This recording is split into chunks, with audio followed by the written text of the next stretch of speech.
Yes. Well, of course, all parents are instinctively protective of the children. So it's no surprise that one mother became a bit concerned about her daughter's obsession with tails. She wanted her daughter to be safe from being bullied and from being different. So she wrote a book called A Little Girl Who Wanted a Tail.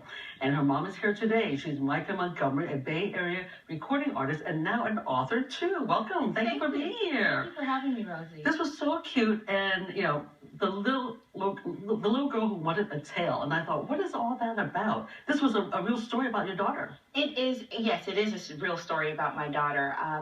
It started off as a journaling exercise. So I wanted to document her experiences and her fascination with wanting tails.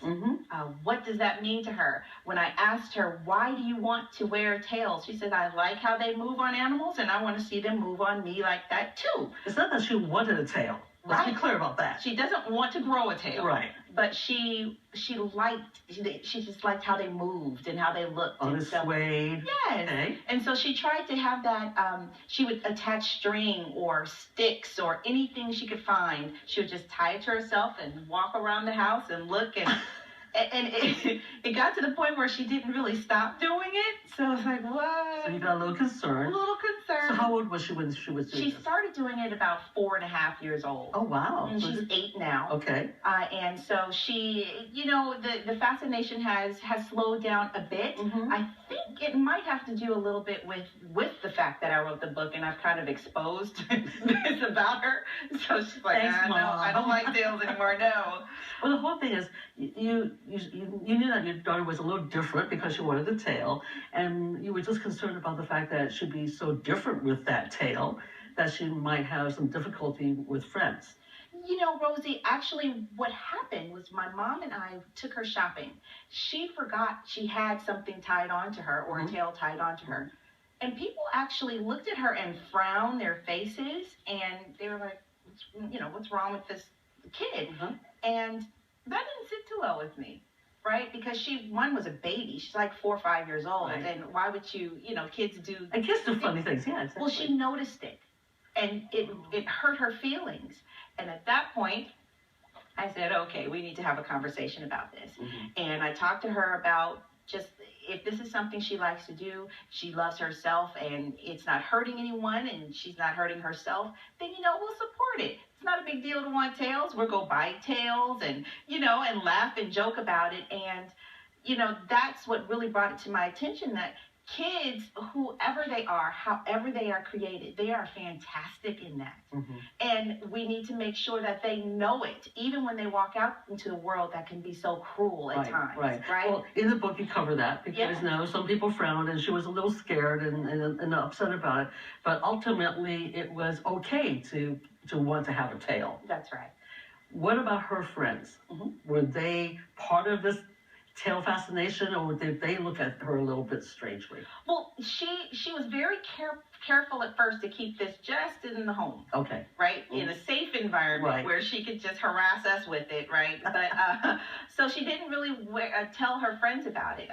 When she got to be about 6 years old, I asked her if she wanted to have like a tail party, and so she had a summer party, and all the kids wore tails, and she was okay with that. But at school, no. She wouldn't tell people she liked tails. In her different play groups or at church, she wouldn't tell people she liked tails. And today, if they ask if you like tails, she'll say no. But then, yes, that is a story about me. Okay.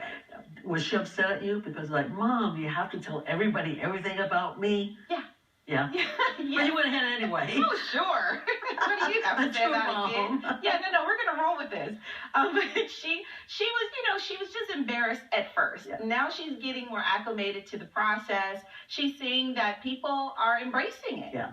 They like it. They think it's a really cute and well-needed resource to help empower children. Well, as a recording artist, you took the bull by the horns and you wrote a song. Yes. And you created a music video? We did. Or I did. When I wrote the book, my publicist, she said, you write music, you produce, why don't you do a theme song for the book? And I actually hadn't thought about that until she mentioned it. And so I created and produced and wrote and did voiceover work on the song called Different. And it is the theme song to the book. My 8-year-old daughter is actually singing lead in the song, and we did a music video for it. It will be premiered at the launch in August. Okay, so August 18th, I'm going to go ahead and tell people, Okay. August 18th will be the launch for the music video as well as the book. You go in public with it. Yeah. You'll be there. Your daughter will be there. That is correct. In San Leandro. So I want to say thank you for being here and sharing the story. We'll let people know how they can go ahead and contact you. Thank you, All right. Rosie. Thank you, Mykah. So Miss Montgomery and her daughter will be holding a book release and music video party at the Bell Theater in San Leandro. That's a historic Bell Theater in San Leandro. August 18th at 3 p.m. Now, you can register. The event is free, but they want you to register so they can count heads.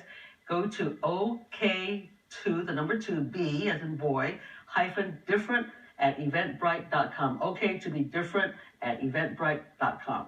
So coming up next on Bay Area